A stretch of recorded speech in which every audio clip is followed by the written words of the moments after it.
Let's make some homemade tomato soup in the blender. This recipe is a great way to use up some tomatoes and vegetables that you have in the fridge before they go bad.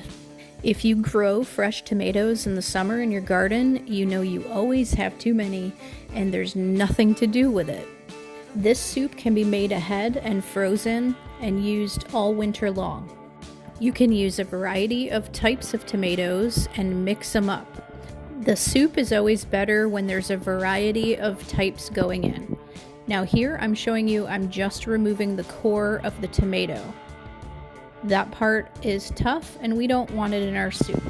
To an oiled sheet tray, I have added 1 yellow onion cut into large chunks, a bunch of vine-ripened tomatoes, including Camparis, to the sheet tray, and I drizzle olive oil, salt, throw in a handful of garlic cloves, and fresh thyme.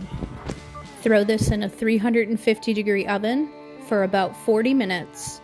The tomatoes will blister, the garlic will be roasted, and the onions tender and translucent. You're going to let this cool on the counter for about an hour before going in the blender.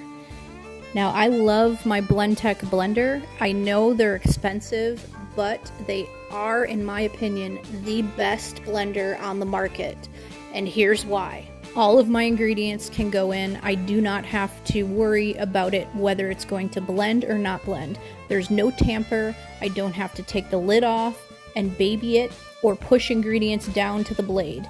I've added 2 cups of chicken stock, but if you are vegetarian, you could easily add a vegetable stock to this. I press the soup button. I'm not going to let this run the full cycle though, because I need to add my fresh basil leaves. I threw in 8 to 10 leaves, put the lid back on, and now we're going to run the full soup cycle. Blendtec is known for the square jar. This creates extra friction in the vessel as the ingredients beat against the sides of the wall. And this is what makes our soup hot. Friction equals heat. Not every blender on the market can make soup hot. If you have a regular blender, you're welcome to use that, or a food processor, or you could put the tomatoes in a pot and use an immersion blender as well. This recipe turns out creamy and delicious, and it's no dairy. You'll notice with fresh tomatoes, the color is much different than tomato soup that comes from a can. When you taste this, you will also see the difference. Take a look here closely. Look at the steam. That's the power of a Blendtec blender. This soup is so creamy and delicious with no dairy.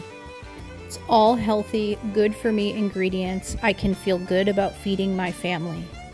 Tastes just like tomatoes fresh from the garden. And it pairs wonderfully with my sourdough grilled cheese. From my kitchen to yours, happy cooking.